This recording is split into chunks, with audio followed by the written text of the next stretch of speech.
Iartă-mă, iartă-mă,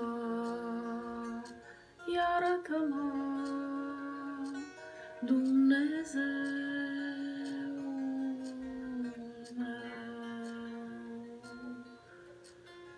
pentru gândul nesfințit,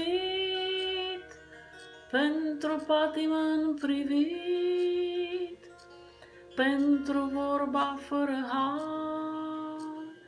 Doamne, iartă-mă Tu iar, pentru gândul nesfințit,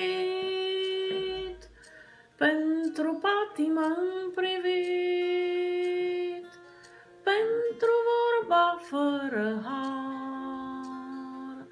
Doamne, iartă-mă Tu iar,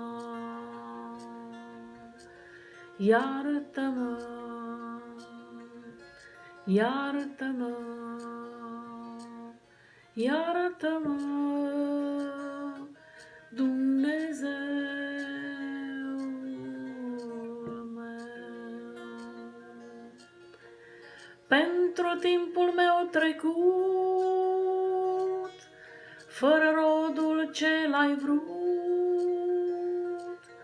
pentru vorba fără har. Doamne, iartă-mă Tu iar,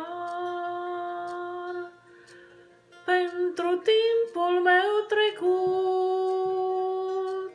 fără rodul ce l-ai vrut, fără dragostea cu jar. Doamne, iartă-mă Tu iar.